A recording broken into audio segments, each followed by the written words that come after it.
Luis Ángel Firpo fue mucho más que un simple boxeador. Se convirtió en el padre del boxeo argentino tras realizar con Jack Dempsey la pelea más importante de la historia del pugilismo. También fue 18 veces protagonista de las tapas del gráfico y le dedicaron aproximadamente 10 tangos.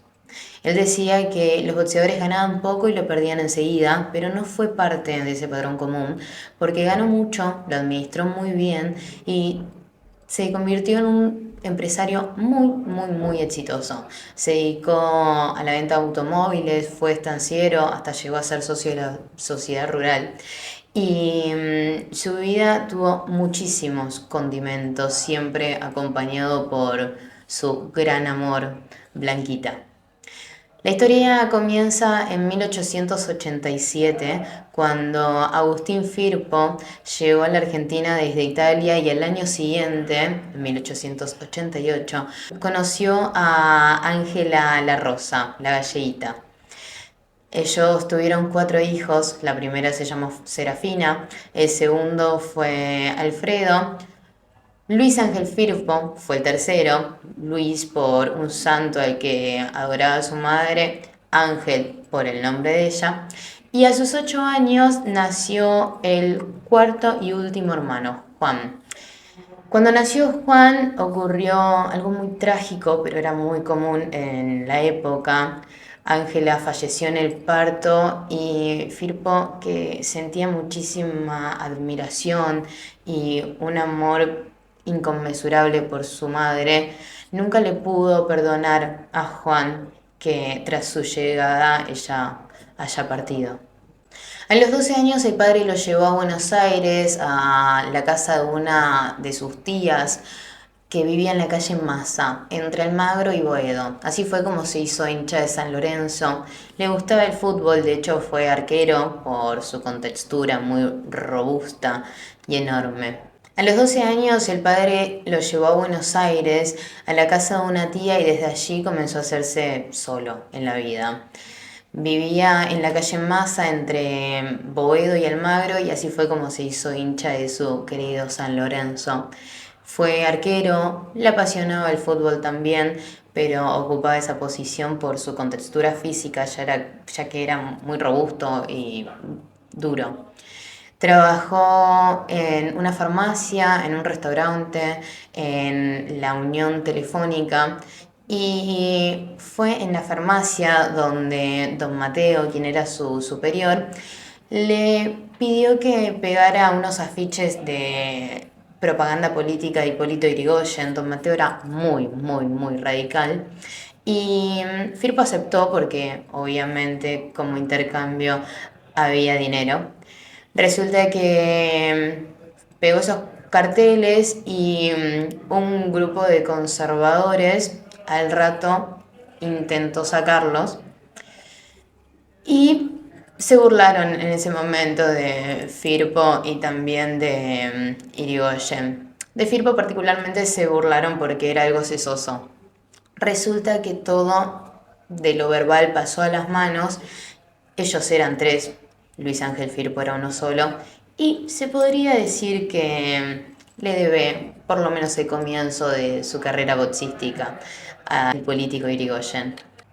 Un vecino, Carlos Mazzola, le ofreció hacerlo socio del Internacional Boxing Club para que entrenara y pudiera pulir ese talento que indudablemente tenía, y Firpo aceptó. Pero en lugar de ir a entrenar, lo que hacía a veces es ir a jugar un picadito debajo de los 3 palos. Le costaba la continuidad en el entrenamiento. Buscando siempre cómo hacer un peso más, se enteró que estaban convocando a hombres que fueran fuertes para trabajar en una ladrillera de sol a sol. Él claramente fue, y allí conoció a quien sería muy importante en su historia, a Félix Bunge. Los dos eran del 94 y tenían muchísimas cosas en común, no obviamente la posición económica de aquel entonces. Félix Bunge le ofreció tirar guantes, como se le decía, a guantear por aquellas épocas, y Firpo aceptó. El púgil oriundo de Junín aseguraba que para ser un buen boxeador era necesario haber nacido pobre. Un negro, como se le dice, aunque uno no tenga el color de una papa en la piel. Por lo menos en Argentina o en Estados Unidos, y también creo que lo mismo pasa en países donde me tocó pelear, como en Uruguay, Chile o Cuba. Uno es un negro en países que se quieren ver blancos, y entonces en boxeo, cosas medio fuleras que están latentes en la sociedad, como la violencia o el racismo, se destapan. Claro que si uno gana mucha plata, así sea los puños, ahí todos interpretan que sos blanco, o sea, sos negro mientras sos pobre. Don Félix, entre otras cosas, lo instruyó sobre los orígenes del boxeo y le contó que en 1903, en Avenida de Mayo al 1100, se había realizado la primera pelea de boxeo en la cual McCarthy había noqueado en el quinto asalto a Robacio. Jorge Newbery había sido el anunciador de esa pelea y el cronometrista había sido Pancho Beasley, que en ese entonces era el jefe de la policía de la ciudad, entonces por eso durante la velada estuvo con la cara tapada con un pañuelo. En 1917, Luis Ángel Firpo realizó su primera exhibición contra Frank Hackney. Exhibición es una forma de decir porque los dos habían llevado sus hinchadas. Hackney, el australiano al que le decían el rey de los canguros, se ve que se entusiasmó por el aliento de los ingleses del ferrocarril y metió un gancho fuerte que Firpo lo sintió y respondió con un uppercut. Como resultado de eso, fue knockout. Tras ese combate, al púgil argentino le ofrecieron 1.000 pesos por viajar a Uruguay para pelear con Ángel Rodríguez, que en ese momento Angelito contaba con 25 peleas ganadas, 2 derrotas y un empate, y finalizó su carrera con 49 triunfos, 44 por la vía rápida, 3 derrotas y un solo empate, aquel mencionado. Firpo sin dudar aceptó esa pelea y cuando se lo comentó a Félix Bunge no estuvo para nada de acuerdo. De hecho, le pidió que deshaga ese trato, pero a lo que Luis respondió que ya había dado su palabra de honor. En realidad la palabra no era tanto lo que importaba, sino la plata, que para Félix no era nada, pero para Firpo significaba bastante. Quien después fue conocido como el toro salvaje de las Pampas, cruzó el charco y cayó en el primer round. Había salido muy loco, desesperado, pensando que esa pelea sería un trampolín para su carrera, pero no fue así. Recibió un derechazo que según él fue invisible de parte de Angelito Rodríguez y no pudo levantarse a la cuenta de 10. Tras esa derrota con Angelito Rodríguez, Firpo se replanteó dejar el boxeo. Luego de eso estuvo algunos días encerrado en la pensión y quería retrasar todo lo que fuese posible su regreso a Buenos Aires, porque creía que los muchachos de gimnasio lo cargarían al llegar y que Félix Bunge iba a estar bastante enojado. En los días posteriores, un gurí, como se les dice allá, fue a avisarle a Firpo que Ángel Rodríguez quería hablar con él y que lo esperaría en su gimnasio. Sin nada que perder, aceptó ir. Angelito Rodríguez lo recibió con la mayor cordialidad. Hablaba muy correctamente, así que Firpo luego intentó copiar su ejemplo, salvando las distancias de que el uruguayo hablaba muchísimo y Firpo siempre prefirió escuchar. El púgil charrúa le dijo que no debía tomarse así lo de la derrota. Le comentó que uno de sus ganchos al estómago le había dolido muchísimo y que consideraba que Firpo tenía un gran talento, pero que debía foguearse más. Le recomendó también ir a Chile a hacer una buena preparación, porque allí gustaban las peleas de los pesados. Había varios norteamericanos buenos, aunque de segunda línea, que se habían nacionalizado para poder disputar títulos nacionales y sudamericanos, para luego poder ir a donde estaba la plata grande, que era en Estados Unidos. También le ofreció ser su sparring por un mes, porque luego el uruguayo enfrentaría al rey de los canguros, a Frank Hackney. Así que Firpo aceptó. Ambos forjaron una muy buena relación y quisieron volver a enfrentarse, pero lamentablemente nunca fue posible. En el primer intento lo que ocurrió fue que se había pactado pelear en Avellaneda, ya que en Capital Federal el boxeo estaba prohibido, pero se armó mucho revuelo y quien era el gobernador en ese entonces, Croto, que tenía un hermano médico que había atendido a algunos boxeadores, se dejó llevar por las recomendaciones y chau pelea. Cuando volvió a Buenos Aires le comentó a Félix Bunge y a Horacio Lavalle el plan de ir a Chile y también el contacto que le había facilitado Angelito Rodríguez, y ambos coincidieron que sería una muy buena experiencia para él. De hecho, don Félix lo conocía a Zúñiga y consideraba que era la persona indicada para poder colaborar en la carrera de Firpo. Pero lo que sí, había una sola condición que le ponía: debía entrenar durante 6 meses, 8 horas diarias, para que no ocurriera lo de Montevideo. Así que Félix le pagó el mismo sueldo que él percibía en la ladrillera para que pueda dedicarse plenamente al entrenamiento. Firpo llegó a Chile, habló con Zúñiga y Felipe le comentó que tenía una pelea interesante para él y que se le iba bien, después habrían más. Así que realizó 4 peleas en Chile, 2 en Uruguay y después volvió a Santiago de Chile para enfrentar a Dave Mills por el título sudamericano. Tras culminar las vueltas fueron a las tarjetas y Firpo perdió. Luego regresó a Buenos Aires porque hacía tiempo le venían prometiendo una pelea contra Antonio Girsa, un pugil que había combatido 2 veces contra Ángel Rodríguez, pero eso se estaba dilatando demasiado. Entonces fue personalmente a ver qué pasaba. La gente que le ofrecía la pelea seguía con el trato en pie. Así que, como se sobreentendía que había algún inconveniente con el rival, Firpo decidió ir al gimnasio personalmente. Allí fue donde se enteró que Girsa estaba peleando, pero en las luchas libres, y acusaba que tenía una lesión para no combatir contra Firpo. Al enterarse, Firpo se enojó bastante y reaccionó de una manera que luego lo avergonzó demasiado. Le pegó a mano limpia a Antonio Girsa y aquel rodó por el suelo. Tras ese episodio, Firpo comenzó a tener aún más cerca a su amigo Horacio Lavalle, que le daba consejos sobre boxeo y también sobre la vida. Muchos decían que era su manager, pero en realidad nunca tuvo un manager, Luis Ángel Firpo, porque consideraba que, como era él quien daba y recibía las piñas, también era quien debía hablar de la plata. Y, por lo visto, mal no le fue.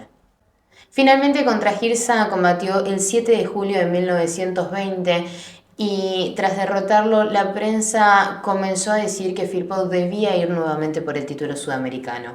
A 2 meses del primer enfrentamiento entre Firpo y Dave Mills se realizó la revancha. Esa vez Firpo ganó por nocaut en el primer round y así se hizo acreedor de ese ansiado título sudamericano.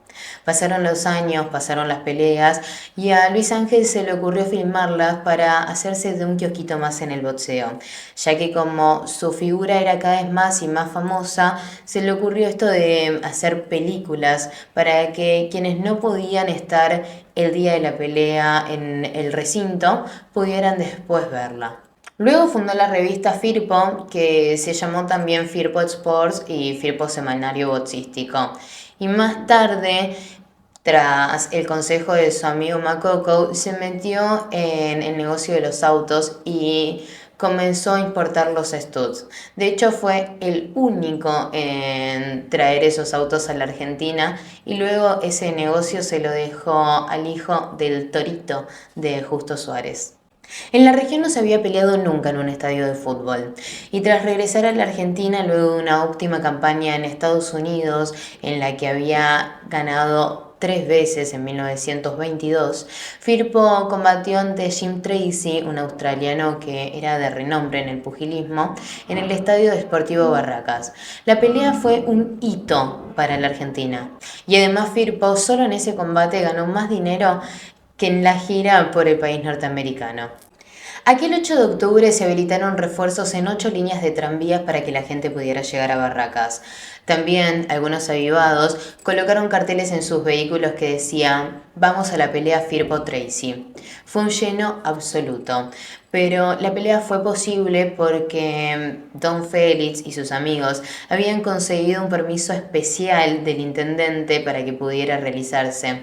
El estadio de Barracas fue reacondicionado para que tuviera sus ring size y sus plateas preferenciales y pese a que, como comenté, las localidades se habían agotado, a Augusti, uno de los promotores, luego no le cerraron las cuentas.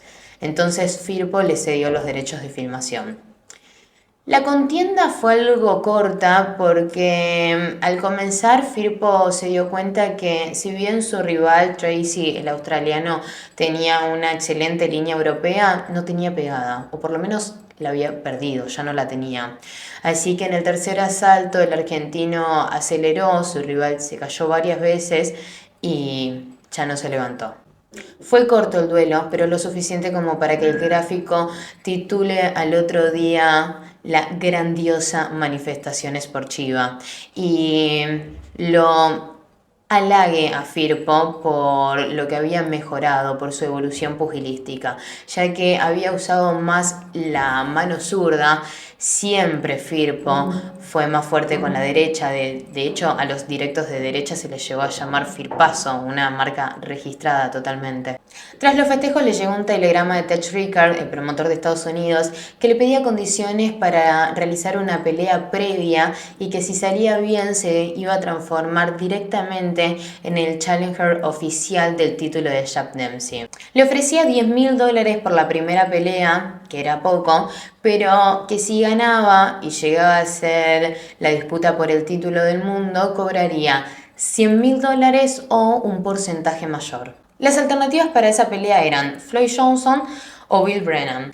Firpo prefería que fuera con Brennan porque Johnson era de una contextura física menor, era muy ágil arriba del ring, era difícil de encontrarlo y además consideraba que el público siempre se ponía a favor de los más chiquitos. Como quiso el de las Pampas, el combate fue ante Bill Brennan en el Madison Square Garden.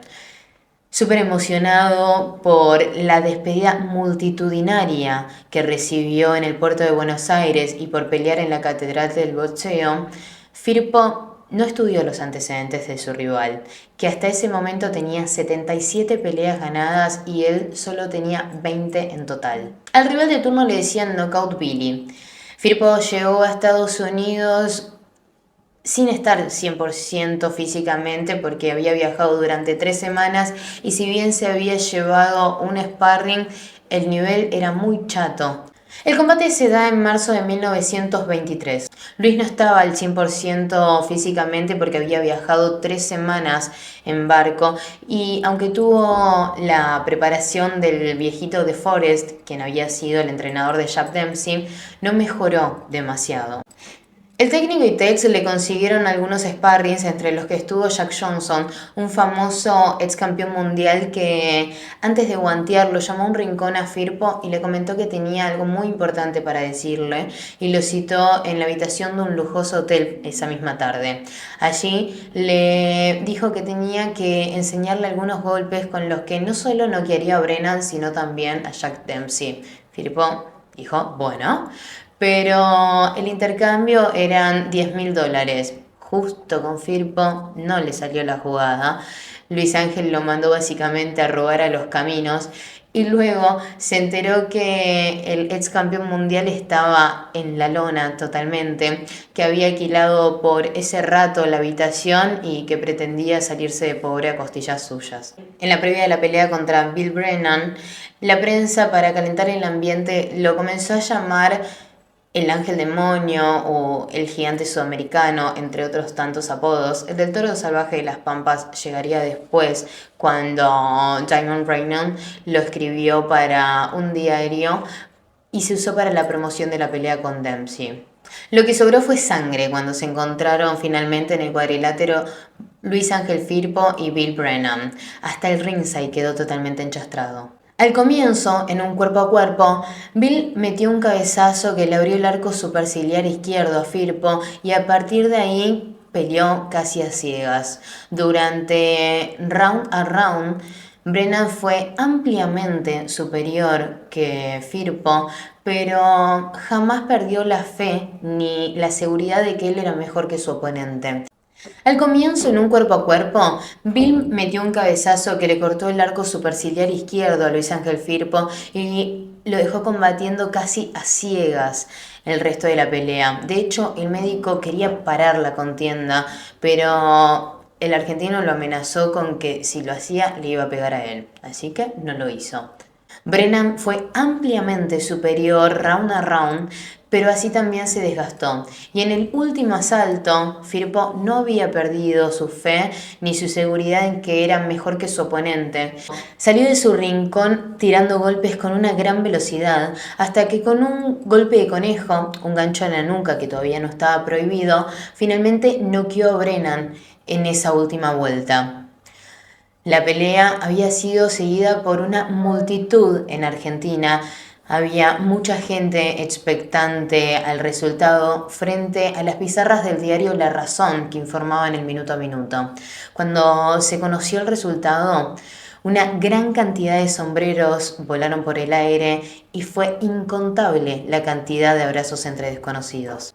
Tras los festejos lo contactó David Selznick, un ícono de la era dorada de Hollywood, que le propuso hacer una película que se titularía ¿Derrotará a Dempsey? Y la idea era filmarlo en su intimidad y en los entrenamientos. Le ofrecía por eso $5.000. Firpo arregló que serían $1.000 por jornada, pero como era inexperto en temas de grabación, no sabía que las jornadas fueran y serán largas. Así que el rodaje duró solo 4 días y él perdió $1.000, percibió solo 4.000. Luego de eso comenzó a cobrar entradas en el Madison Square Garden para que la gente lo pudiera ver entrenar, cosa que más tarde hizo también en el Luna Park. Como la pelea con Jack Dempsey se dilató, Ted Rickard le propuso que hiciera algunas otras peleas para no perder el ritmo y para ganar plata, así que le presentó a 2 promotores, Santos y Artigas, con quienes luego de hacer una pelea más en Estados Unidos se fue a realizar una en México y otra en Cuba. En realidad fue hacer algo de turismo porque los rivales no eran para nada peligrosos. Desde marzo hasta agosto de 1923, Firpo realizó 9 combates y los ganó a todos, 8 por la vía rápida y 1 a instancias de las tarjetas. El anteúltimo combate previo al más mítico y recordado fue ante Charles Weinert. Firpo iba por el 30% de la recaudación ante un rival de un muy buen récord en un gran estadio, el Shield Park de Filadelfia. Ese mismo 13 de agosto fue cuando se enteró que pelearía en un mes y un día ante Jack Dempsey. Con la cantidad de viajes, el descanso alterado y la alimentación irregular, era imposible llegar óptimo a esa pelea. Tal desequilibrio no se arregla en un mes. Además, todavía tenía por delante un compromiso en Indianápolis en el que se complicó todo bastante. Desde el comienzo no estaba la garantía de la pelea, así que Firpo había resuelto bajarse, pero no se podía porque ya estaba todo vendido. La garantía al final apareció, pero luego, al comenzar la pelea, el rival húngaro se vino sobre el cuerpo de Firpo, pero no para pegarle, estaba noqueado parado. Firpo se percató de eso y lo llevó en una especie de falso clinch, podríamos decir, hasta su rincón en donde lo atajaron sus segundos. El púgil estuvo inconsciente bastante tiempo y el organizador de la pelea le dijo que hasta que no diera señales de vida, Luis Ángel Firpo debía considerarse detenido. A lo que Firpo, aterrorizado, respondió con una pregunta: ¿cuándo se va a reponer? Al final, a las 12 horas, habló. Tras esa señal de vida, Firpo salió corriendo a tomar el primer tren que salía y dejó a alguien de su confianza para el cobro. Tenía miedo que su rival volviera a perder el conocimiento y él realmente quedara detenido y se perdiera el compromiso con Jack Dempsey. Si hubiese podido elegir, Firpo hubiese realizado ese combate el año siguiente, porque la realidad fue que en lugar de ganar experiencia en la gira, había perdido estado físico. En los días previos a la pelea más importante de su carrera, recibió un telegrama que decía: deshágase de los tiburones, va Horacio, Felge. Era Félix Bunge. El único tiburón, la única persona que a esas instancias podía llegar a traicionarlo, Firpo sentía que era De Forest, que si bien en ese momento estaba peleado con Jack Dempsey, cuando fue su entrenador lo había querido como un hijo. Así que tomó la decisión de despedirlo de su equipo. Tras ese accionar, la prensa dijo que había sido por el dinero. Era fácil decir eso porque él tenía una gran fama de amarrete, pero la realidad fue otra. Claramente los periodistas no habían leído ese telegrama ni tampoco tenían idea de cuánto quería Luis Ángel Firpo a Félix Bunge y por qué le hacía tanto caso. Al boxeador argentino alguna vez se le pasó por la cabeza pensar que cometió un gran error al destituir a De Forest, porque el viejito hubiese reclamado la incontable cantidad de irregularidades que sucedieron en ese combate. Pero lo hecho ya estaba hecho y no se podía volver el tiempo atrás. De Forest quedó muy enojado con Luis Ángel Firpo, tanto que se reconcilió con Jack Dempsey y salió a decir en los medios en la previa de la pelea que el campeón mundial estaba muy bien preparado y que el toro salvaje de las Pampas no le duraría ni un round. Firpo diría, un viejo de mierda. Fue inmensa la alegría que sintió Luis cuando al fin llegó su amigo Horacio Lavalle. En la valija había llevado 5 kilos de dulce de leche, algunos paquetes de yerba y un álbum de fotos confeccionado por Félix Bunge que intentaba hacer una especie de entrenamiento a distancia que en realidad no salió y decidieron entrenar como lo venían haciendo. El toro salvaje de las Pampas le echó dos culpas al periodismo. La primera mencionaba que como la prensa lo seguía intensamente, lo distraía y que era muy laborioso mantenerlos lejos. Y la segunda, de mayor calibre, fue que como lo criticaban en demasía por no usar la zurda, comenzó a hacer trabajos exclusivamente de esa mano, hasta le agregó peso a la bolsa y como resultado obtuvo un fuerte dolor en el brazo. Tan fuerte que el médico de la pelea le dijo que se había descolocado el húmero, se lo acomodó, pero el dolor siguió. Le aconsejaban que no peleara, que se bajara, que presentara el certificado médico, pero él sabía muy bien que si hacía eso era casi imposible que le volvieran a dar la oportunidad de pelear por un título del mundo. Y además había muchísima plata en juego y en sus entrañas sabía que quedaría como un cobarde si se justificaba con un certificado. Así que, aunque el brazo dolía y mucho, decidió pelear igual. Además, se le había comentado a Ted Rickard esta situación y dijo que era imposible posponer o suspender la velada. Así que agarró su bata a cuadros amarillos y violetas y decidió salir para el Polo Grounds. Salió muy temprano para el estadio que fue colmado por 85.000 personas y que en sus alrededores quedaron un montón de seres sin poder ingresar. Se incautó $50.000 que provenían de entradas truchas y lo que se vendió fue impresionante. A tal punto era la aglomeración de gente que al llegar al estadio Firpo tuvo que bajarse del vehículo que lo llevaba para continuar a pie porque era imposible en el rodado. Cuando ya hacía un buen rato que Firpo y Lavalle estaban en el vestuario, llegó un hombre de la comisión de boxeo a controlar el vendaje, que estaba óptimo porque con la experiencia que ya había recabado en Pugilandia lo hacía correctamente. Pero en ese momento Luis Ángel algo intuyó y le pidió a Horacio que fuera a supervisar el vendaje de Jack Dempsey. Cuando su amigo llegó, no lo dejaban pasar, pero llegó a ver que en las manos de Jack había metros y metros de cinta aisladora, cosa que Firpo había hecho ya en Argentina, pero en esa jurisdicción estaba totalmente prohibido. Tras las quejas, al rato consiguieron que a Jack le corten ese vendaje y le hagan uno que sea correcto. Al regresar con Firpo, Horacio le comentó que había notado algo extraño a Jack. Mencionó que se movía como si no pudiera parar.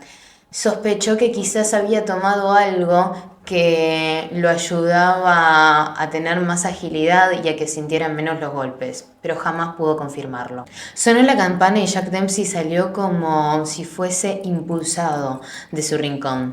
Tiró un cross que lo erró, así que Firpo aprovechó para filtrar un derechazo con una trayectoria ligeramente descendente que impactó en el pómulo de Jack, de esos firpazos que le aflojó las piernas a su rival. Inmediatamente, el árbitro, Johnny Gallagher, se metió a separar. Al instante, el estadounidense invocó un derechazo e inmediatamente dio un paso para atrás, así que esta vez Firpo no pudo hacer lo mismo que había hecho él, el recurso de abrazar. Entonces cayó.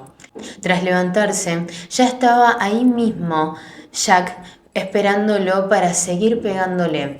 Jamás respetó la regla que había sido impuesta precisamente para esa pelea, que decía que el púgil que quedaba parado debía esperar el conteo en un rincón neutral. Luego de la cuarta caída, Firpo logró conectar otro derechazo, pero esta vez a las costillas del norteamericano. Sin lugar a dudas, lo dejó sentido. Cayó y Gallagher no contó. El dueño del título se levantó como si tuviese un resorte incorporado y continuó golpeándolo a Firpo. Así llegó la quinta caída. La sexta fue inmediatamente después, cuando el pugil argentino todavía intentaba levantarse y Jack ya estaba pegando, con la ventaja de que Firpo ni siquiera tenía la guardia armada. Al parecer Jack se había impacientado porque tras la última caída de Firpo no esperó ni siquiera que el argentino despegara la rodilla de la lona para continuar proporcionándole golpes. De hecho, le invocó un gancho en la mandíbula que fue el que lo enfureció completamente a Luis Ángel Firpo, que al levantarse salió con 9 golpes netos a la materia física de Jack. Y con el último fue que lo hizo traspasar las cuerdas. Jack aterrizó sobre la máquina de escribir de uno de los periodistas que estaban en el ringside, que fue quien lo ayudó a subir. Recordemos que hay una regla, que ahí ya estaba impuesta, que dice que si alguien ajeno a la pelea toca a un boxeador, ese boxeador que fue tocado queda automáticamente descalificado. Pero a Gallagher las reglas claramente no le importaban. Cuando aún el estadounidense estaba fuera del cuadrilátero, Luis Ángel Firpo se sintió campeón mundial durante esos 17 segundos. Hasta tuvo tiempo para pensar si se retiraría campeón o si haría más defensas. De todo se le pasó por la cabeza. Para él habían pasado 17 horas, no segundos. Pero finalmente Jack volvió al cuadrilátero y Firpo en ese entonces se había relajado, había perdido ese instinto asesino. Y si bien cuando su rival regresó al ring intentó rematarlo, solo quedó en eso, en el intento. No lo logró. Corrieron los segundos, sonó la campana, cada uno a su rincón, y allí Horacio Lavalle intensamente le repetía a Firpo que ya lo tenía. Él creía que estaba ya cocinada la pelea, pero para Firpo no era tan así. Segundos afuera y segundo round. Al parecer, Jack Dempsey había recargado energías en ese minuto de descanso, porque salió con una combinación doble y letal. Derecha, izquierda y Firpo a la lona. Mientras que Gallagher contaba, a Firpo se le pasaba por la cabeza el pensamiento de «me faltó trabajo de piernas». Llegó la cuenta de 10 y 3 o 4 segundos después, Firpo se levantó de la lona. No alcanzó a llegar Horacio Lavalle a auxiliarlo.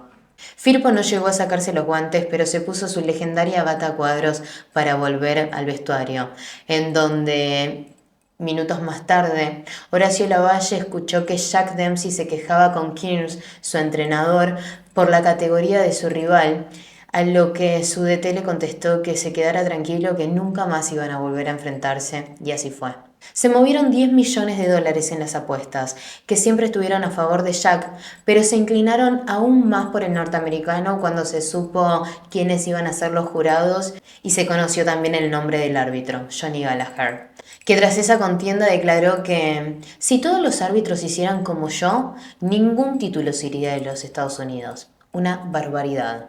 Fue expulsado del arbitraje de Nueva York y de todos los lugares importantes para el boxeo. quedó relegado, fue una sombra que mendigaba algunos mangos para poder tomarse unos tragos. Y unos años después le agarró ganas de balearse y se valió nomás. Y Luis Ángel hizo que le mandaran una corona a su entierro, pero de las más económicas. El periodismo después de la pelea lo trató muy bien al argentino. De hecho, hasta un periodista llegó a disculparse. Sid Sutherland del Daily News, que había dicho que Firpo era un queso, luego aseguró que tenía que disculparse porque sin lugar a dudas era el hombre más formidable que había pisado los rings en todo el mundo. El público luego le perdonó todo, hasta las inútiles peleas que había hecho años después de su retiro, porque hasta entonces no entendía que aquella derrota había sido su mayor victoria. Si hasta la Federación Argentina de Box resolvió proclamarlo campeón de los pesos pesados, una locura, irracional totalmente, porque ni siquiera había peleado por ese título. Y también le dieron la licencia número 1 del boxeo argentino, lo que abrió paso a una gran historia que vendría después. Sin lugar a dudas, la historia del pugilismo nacional comenzó con él.